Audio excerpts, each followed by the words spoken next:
You are listening to Something Rather Than Nothing. Creator and host, Ken Vellante. Editor and producer, Peter Bauer.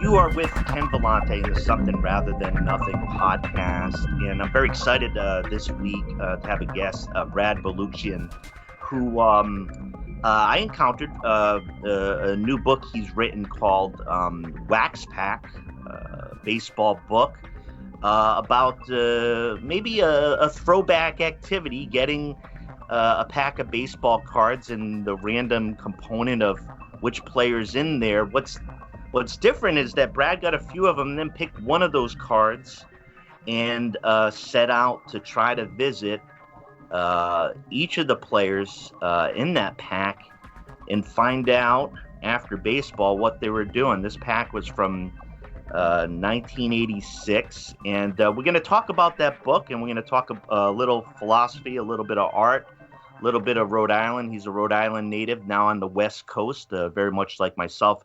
Brad Balukjian, want to invite you to Something Rather Than Nothing podcast. It's a great pleasure to have you on the show. Thanks for having me on, Ken.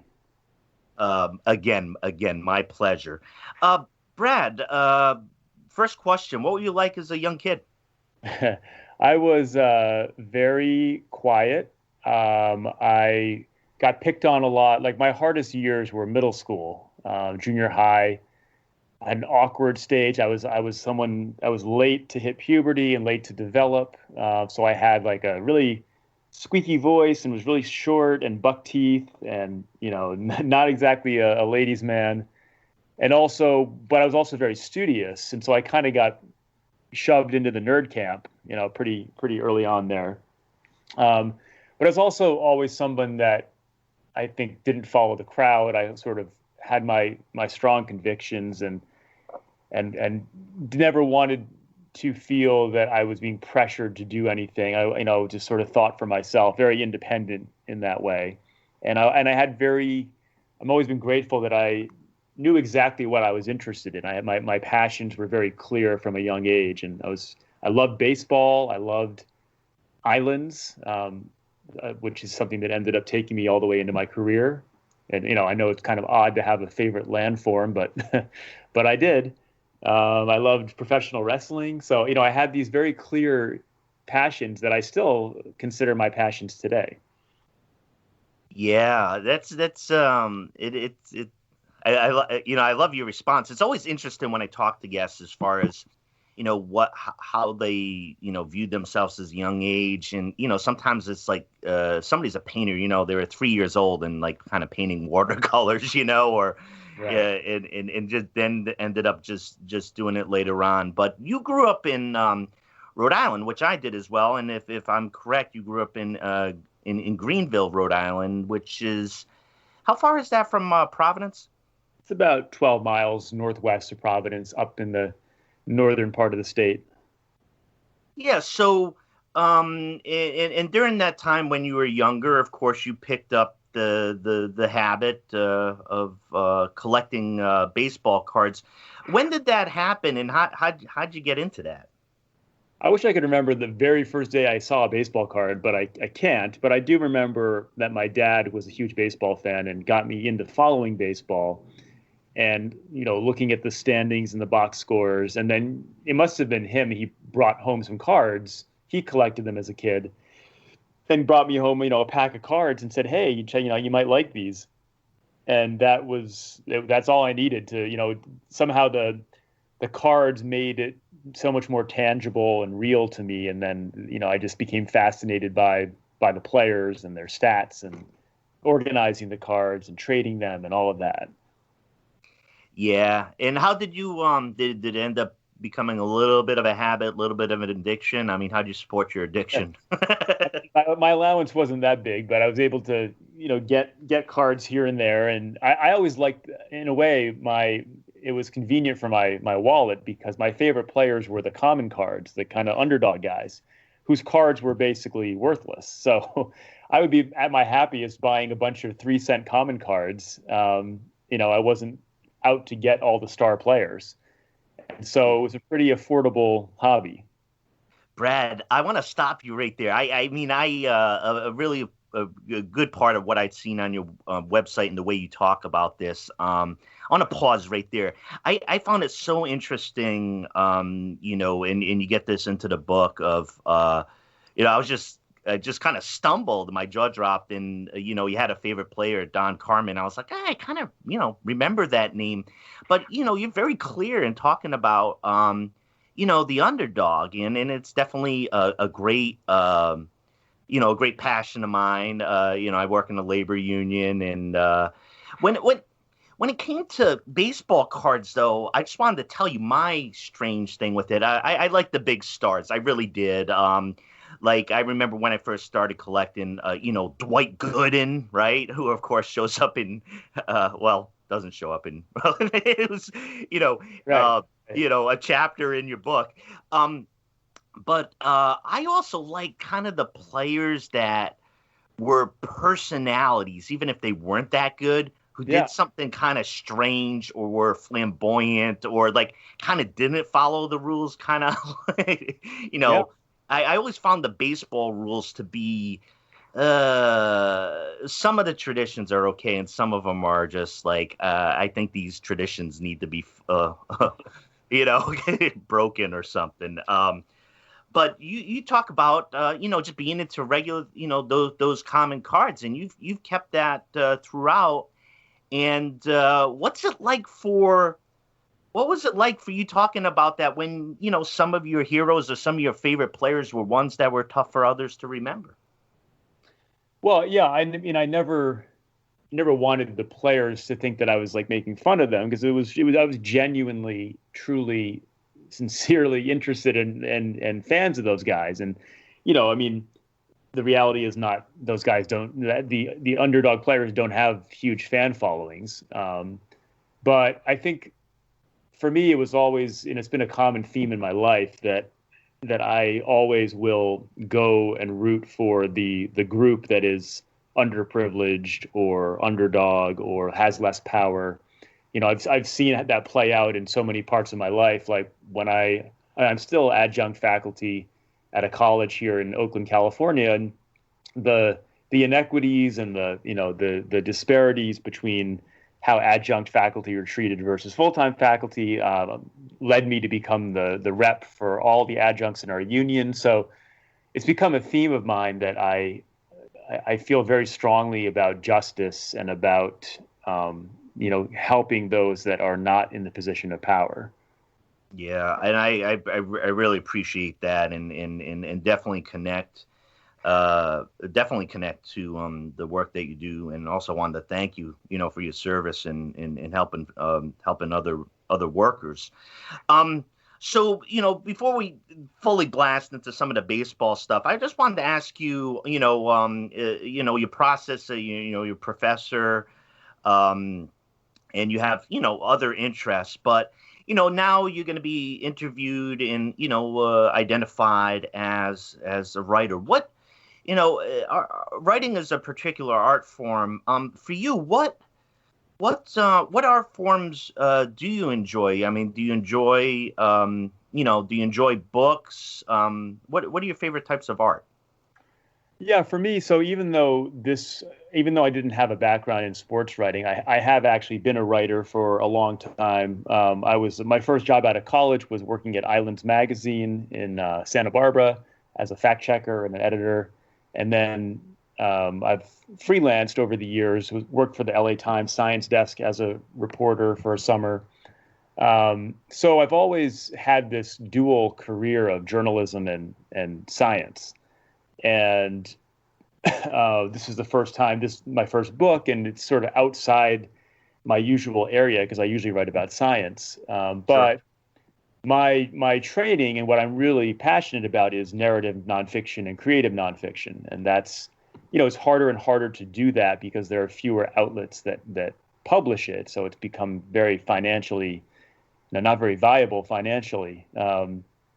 But my favorite form of art is that creative nonfiction. And I was so happy to finally have a chance to do that in writing this book.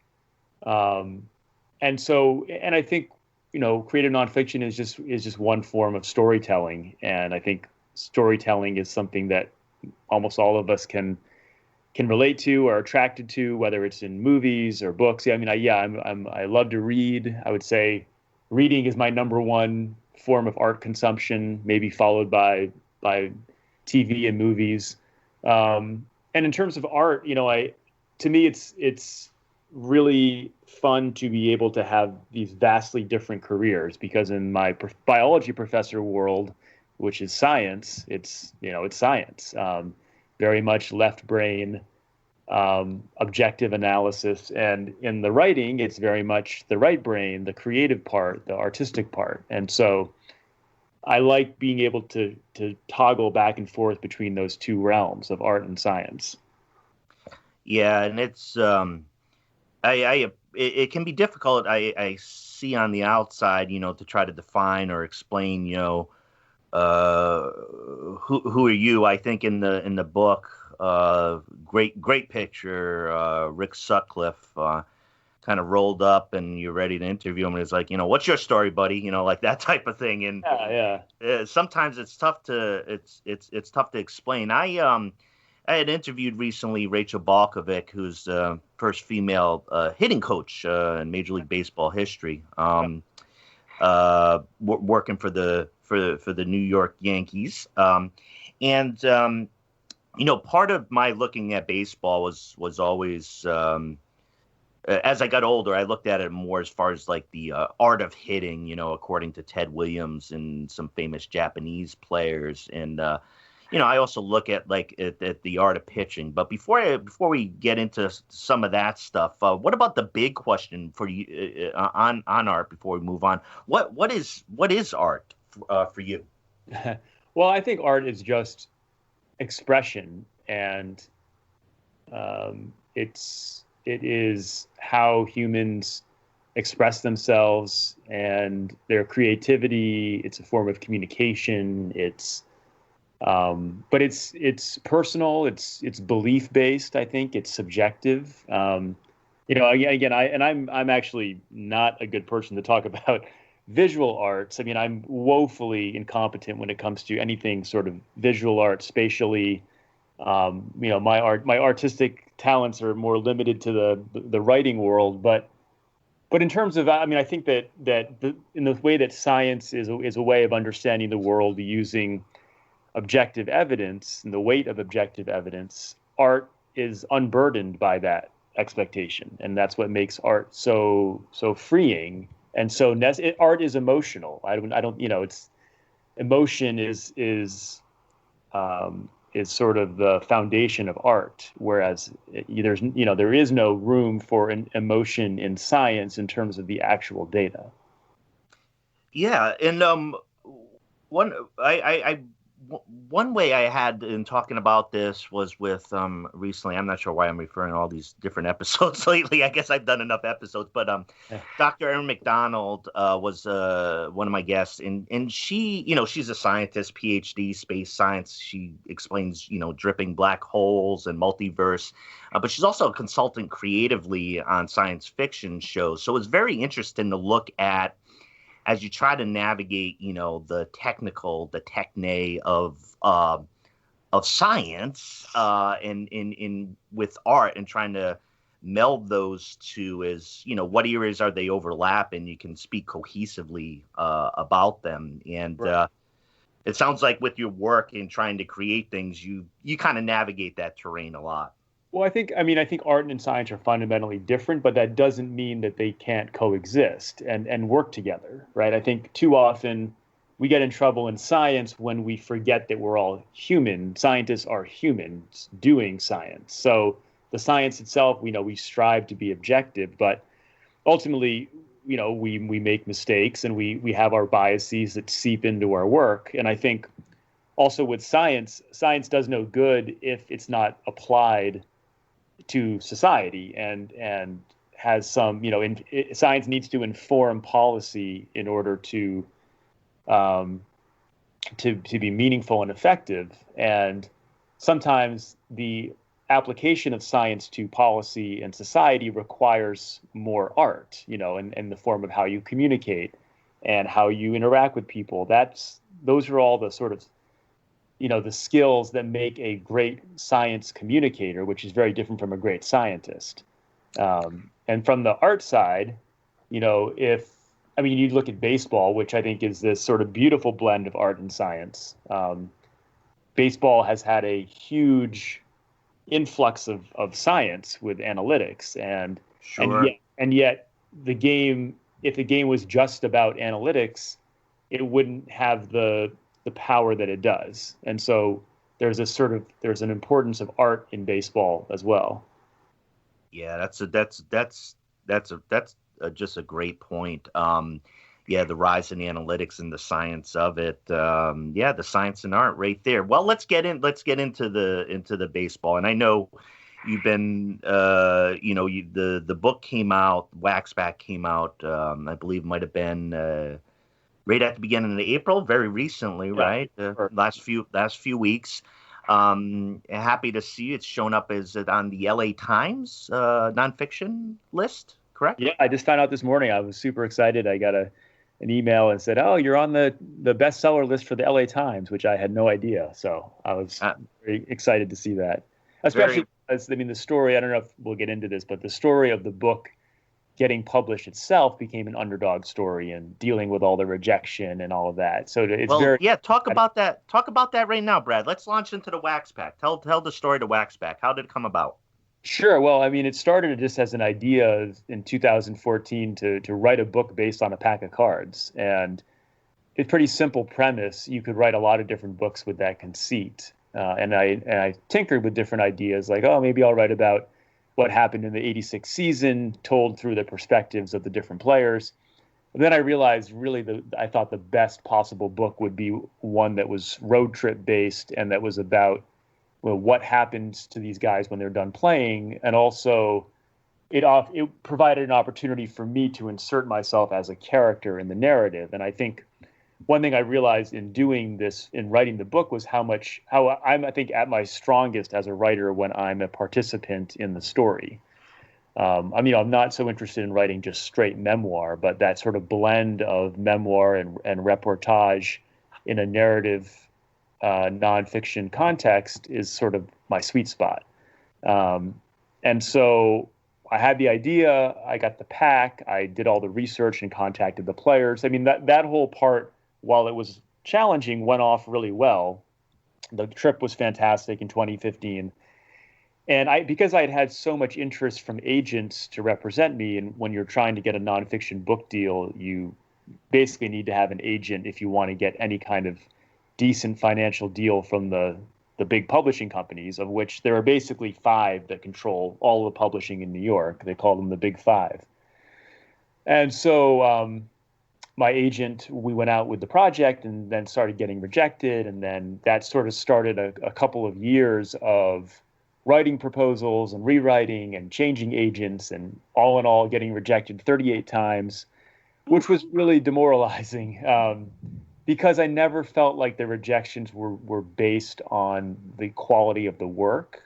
They even said as much. They were like, well, it's a great idea and great writing, but you don't have 100,000 Twitter followers, and no one knows who you are, and you don't have a platform, so we're not going to basically take a chance on you. And that's all I wanted, was someone. I knew I was an unproven commodity and it would take a risk, but I really believed, I think I'm self-aware enough to know when I have something that's good or not good, and I have plenty of stuff that's not good, but I just never stopped believing. I had this strong conviction that if I could just get a chance to write the book that was in my head, it would work.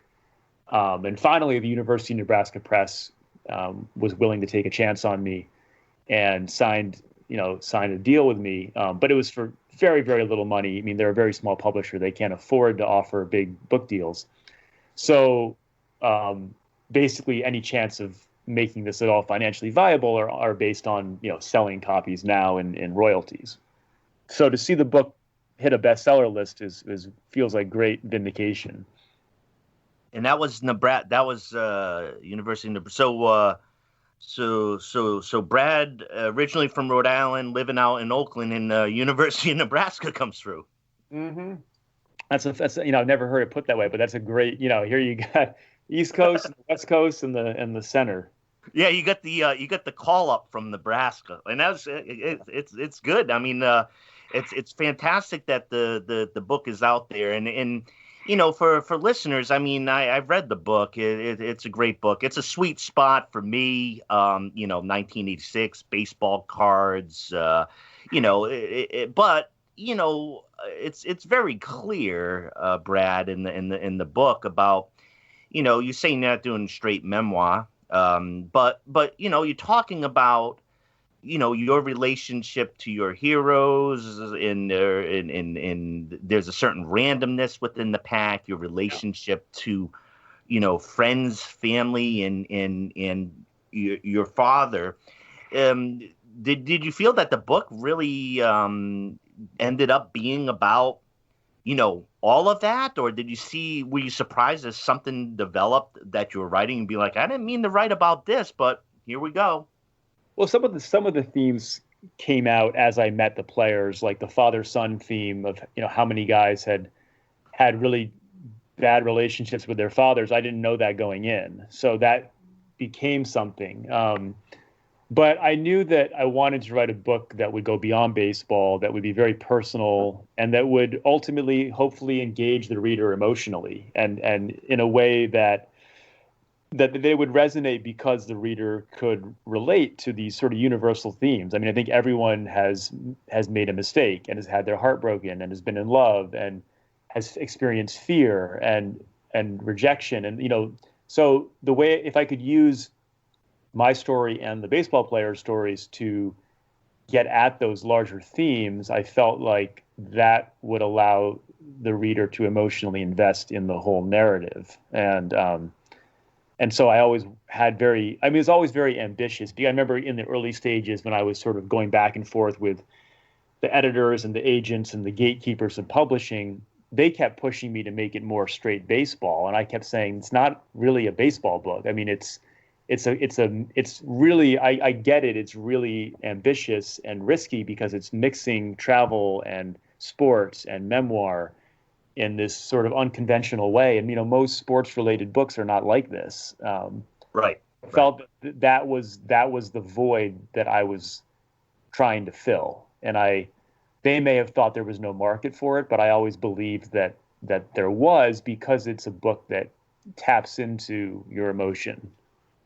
And it must have been quite, I don't want to speak for you, I mean, but quite the tension, as you said. It was difficult to have this, book see light, and then you want to control, what the darn book is.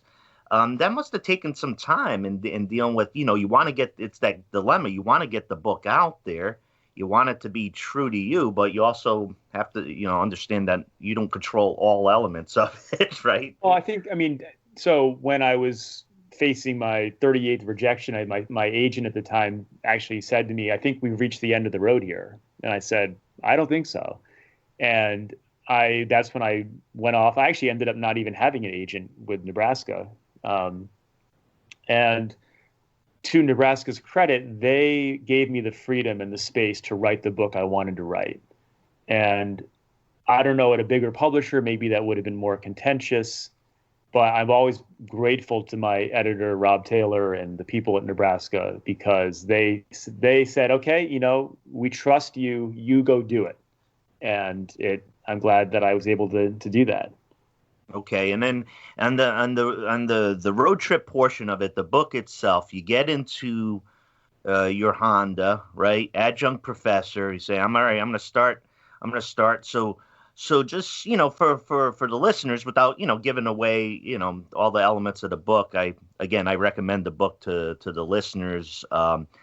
Fantastic book. I actually downloaded it on a Nook, which I hadn't used for years, so it was nostalgic going back about the Barnes and Noble thing. Yeah, the Barnes and Noble Nook. So it was nostalgic for me going back to 2014 to download it on the Nook, and then nostalgic to travel back to 86. But you get in your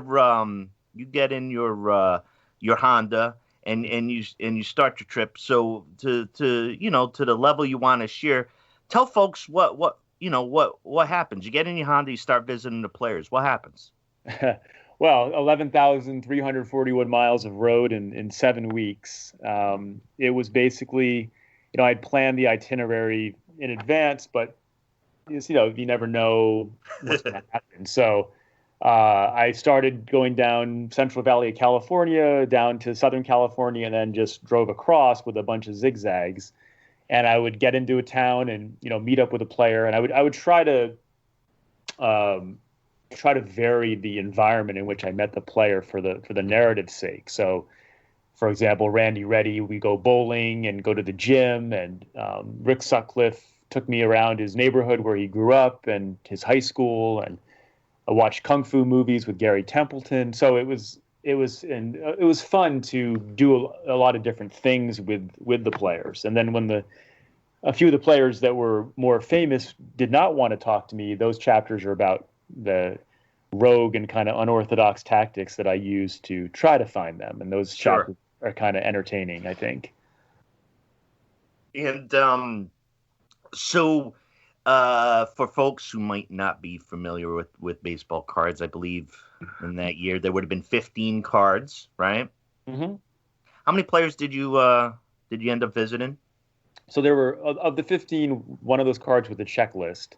One of them had passed away, so for him, I went and met up with his cousin and his son.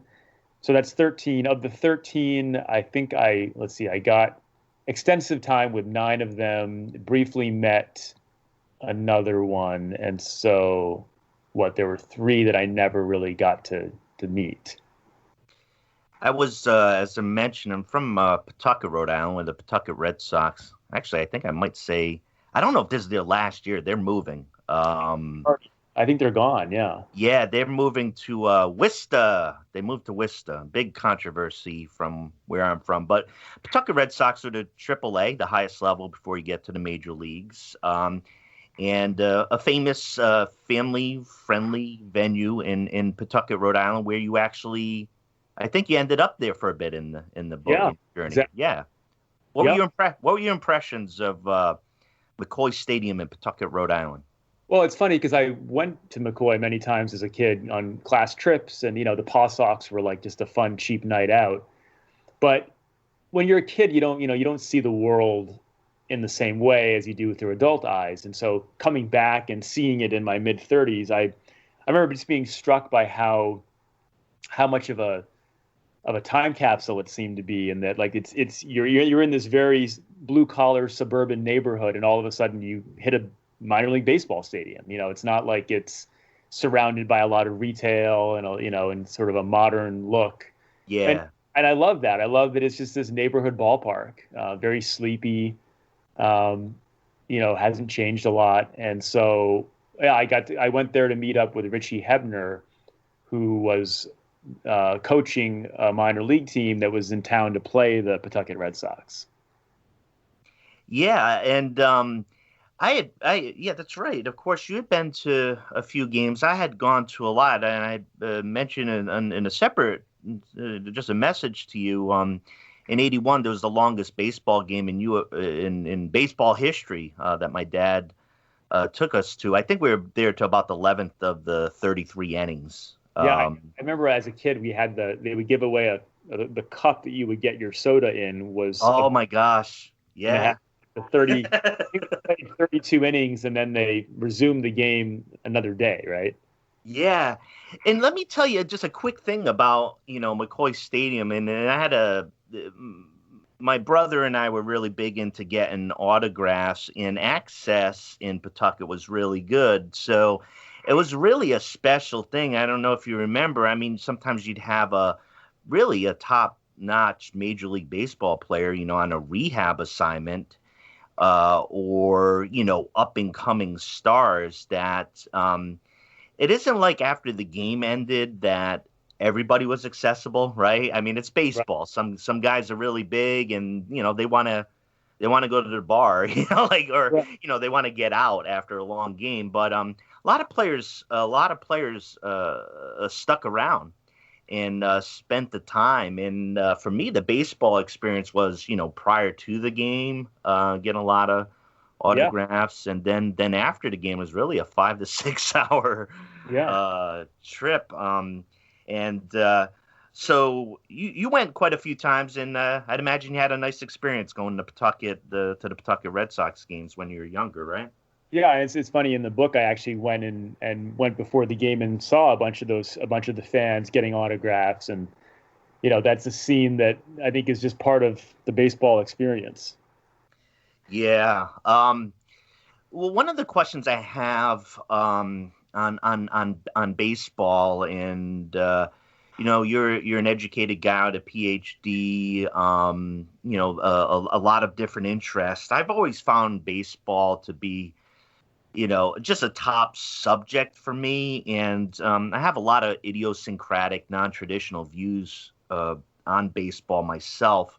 One of the things I think baseball does in general, regardless, is to attract thinkers who think about the game. It seems to be a sport that brings in a lot of elements of culture, a lot of analysis, a lot of thinking. Why do you think baseball attracts, thinkers like yourself?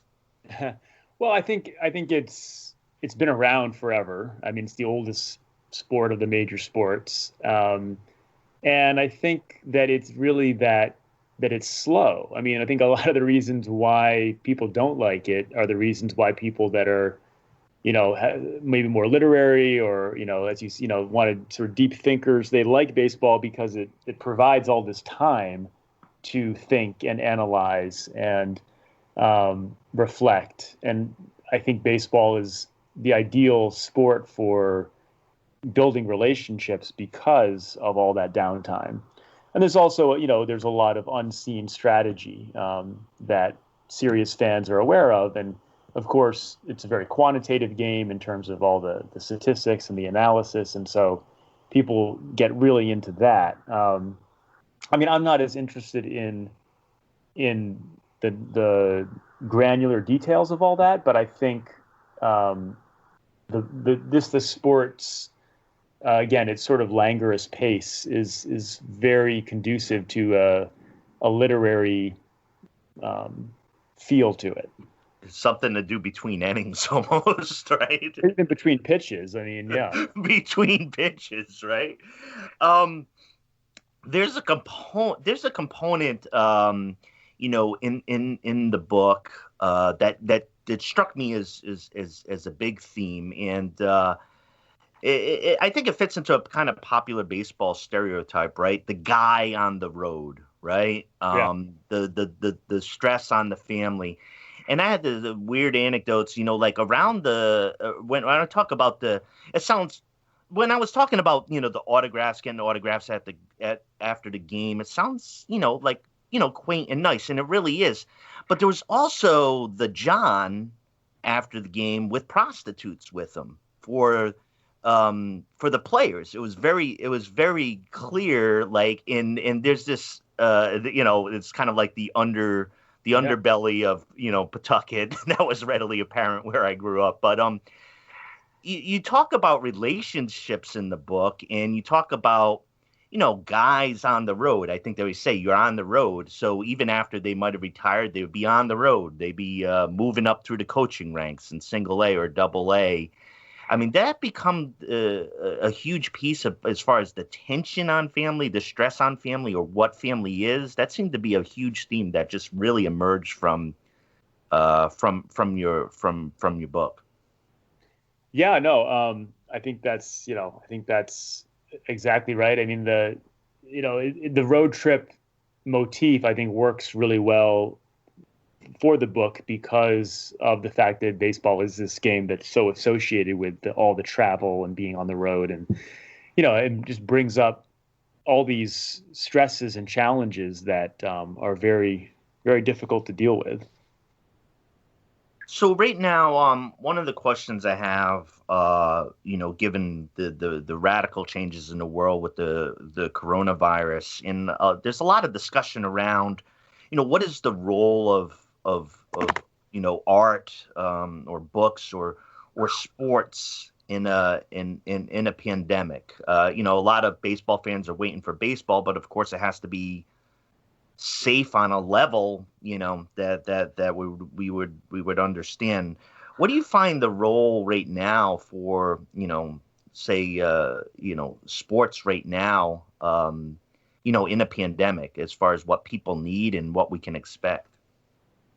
Yeah, I think I personally am not a big fan of rushing any of these sports back, including baseball. I would be fine if there was no season this year, and I miss the game a lot. I do think that baseball is this salve and this very healing thing in our lives, but the idea of bringing the game back when clearly we don't really have a handle on the epidemic, the pandemic, and the testing really isn't there yet, and so I don't feel good about them trying to rush back just to assuage people's stress. Not to mention that like the ideas of having no fans and having like these not the traditional leagues.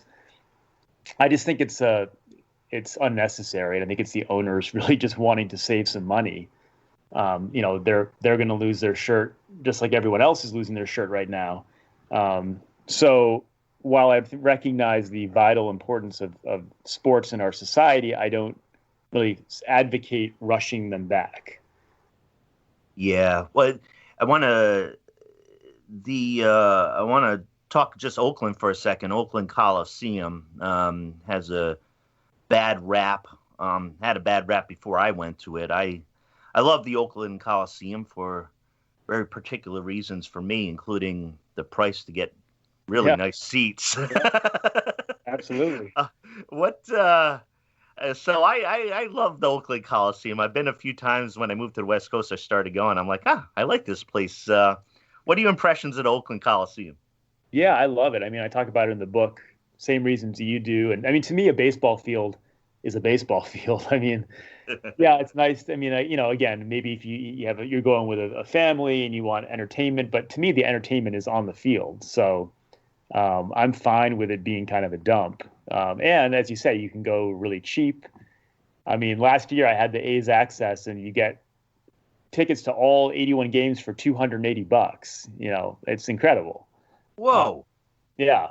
And half off on all your concessions. So it's a great deal. And I would actually go up in the nosebleeds and have like a whole section to myself and really enjoy it.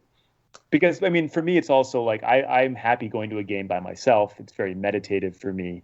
I also like going with people, but it's an entirely different experience when I go with other people. We share a peculiar habit when it comes to movies and baseball games. I like the solitude. So that's great, and you can find some big spots. I think maybe when Tampa Bay is playing in Oakland, you can have some wide stretches of real estate over there at the Coliseum sometimes. Oh yeah, yeah. So one of the questions I have is a little bit bigger question, related to your creative process, but you're a writer, a researcher. You ever step back and say, in particular with this book, why am I doing this? Why do you create? Well, I think for me, it's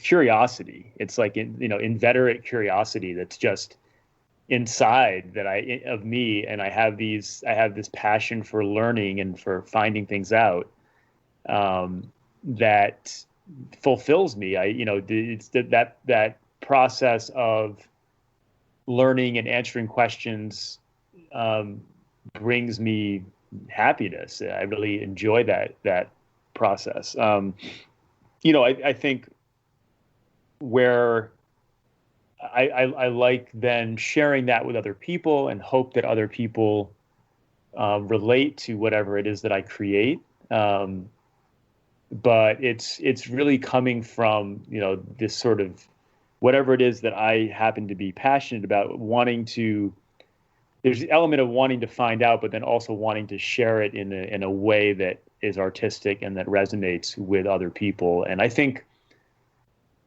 ultimately, I'm driven, or I'm driven in my writing career more by, and even in my scientific career, more by sort of knowledge for the sake of knowledge than anything that's overly applied. You know, in my scientific research, there are scientists that are out there trying to solve big problems, whether it's, you know, pandemics or climate change, and, you know, all these things are vitally important. But I've always been honest about the fact that my interests are not so much applied in that way as they are creating new knowledge and understanding the world for the sake of it, which is a very kind of abstract, you know, kind of touchy-feely motivation. But I think it's also necessary. It's part of our human condition to want to learn and understand and be curious. And I think it's still vitally important, even if it's not, you know, solving these direct problems. Yeah. I got 2 or 3 more pitches for you, Brad. Okay. I'm not going to tell you what they are. You have to be ready at the plate. Okay. Grew up in Rhode Island. You remember Rocky Point? Sure. Yeah. I remember I still can think of the jingle in my head of the commercial. Rocky Point, it's so exciting. I'm going to have a guest coming up who's going to talk about the next couple of weeks, the urban legends of Rocky Point. One of the things I didn't know is that it actually started or was built in 1846 or something outrageous like that. Yeah, wow. like the oldest. It closed in the 90s, but it definitely made me realize why there are so many urban legends and haunted stories about about Rocky Point. Yeah. It's an institution for Rhode Islanders. So here's the slider coming at you. Why is there something rather than nothing? Why is there something rather than nothing? Yeah, now we're getting into some real, you know, philosophical stuff here. Well, how do we know that there isn't nothing? I don't know. I mean, I don't know. To me, it's an unanswerable question, and maybe that's the point, right? That is, I tell you, I've been waiting for that answer for a while. It's one of the identified unanswerable questions in some traditions. Mm-hmm. One of the things, just to drop back into what you were saying, one of the when you're talking about some of the players that were heroes or you're really interested in that were the common cards. I remember a quote, and I'm paraphrasing. It was from a pitcher, pitched for the Red Sox for a little while. He also pitched for the Baltimore Orioles for a while, Mike Boddicker. Oh, yeah. And when Mike Boddicker pitched for the Red Sox, he went on a stretch. I don't know when the heck it was, but he went on a stretch where he was unhittable. You know, when pitchers, 4, 5, 6, 7, 8, 9 games or a season, like Doc Gooden, where you just can't hit him. And they were talking to him. He threw a lot of junk balls. You know, he threw every type of pitch imaginable. And they said, what's going on? I mean, you just seem to be in some sort of zone. And he says, I knew I was in the zone during this streak because during one of the games towards the late innings, I was making up pitches. Yeah. He was so into it. He was putting his hand on the ball in a different way, and it still worked for him. Right? Ultimate confidence there, yeah. Mike Boddicker, I'll never forget that. The why is there something rather than nothing may be an unanswerable question. Brad Balukjian here. Brad, can you, in wrapping up here, can you tell folks you're interested in a lot of stuff, but tell them how to connect with you, with the book, with your attempts to popularize science, your science writings, all that other stuff that you do. Can you point listeners in the right direction to connect with the work you do? Yeah, sure. I think the easiest place is to go to waxpackbook.com, and from there you can link out to my personal websites and read more about my projects. I'm also on Twitter at WaxPackBook, and I'm pretty active there. So yeah, I love to hear from readers and answer questions. And it's one of the more rewarding things now that the book is done is to be able to actually hear people's feedback. So I encourage people to get in touch. Yeah, Brad, I want to say, as you know, as I told you before, is really excited to have you a guest on the show.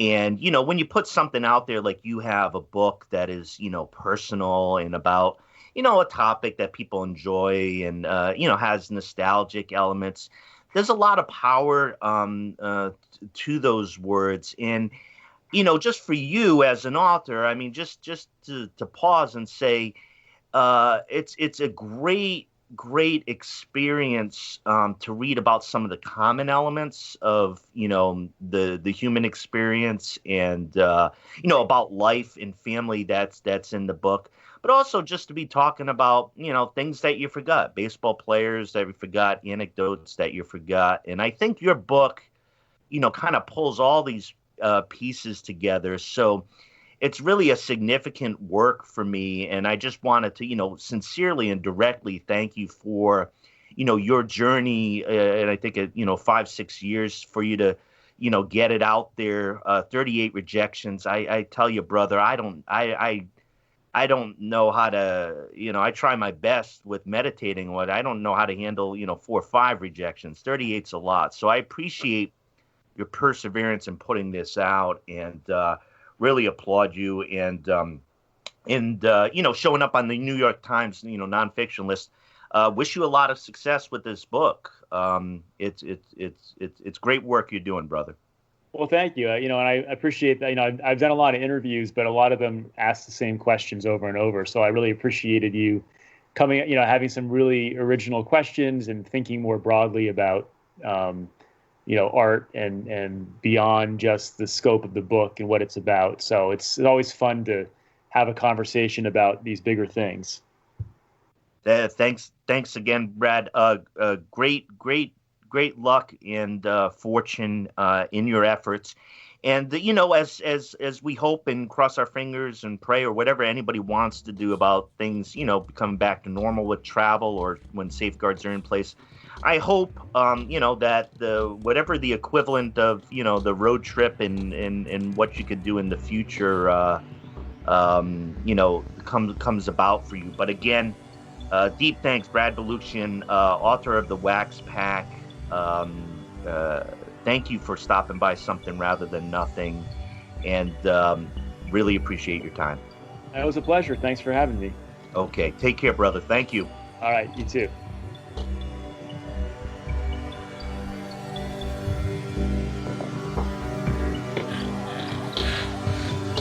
You are listening to Something Rather Than Nothing.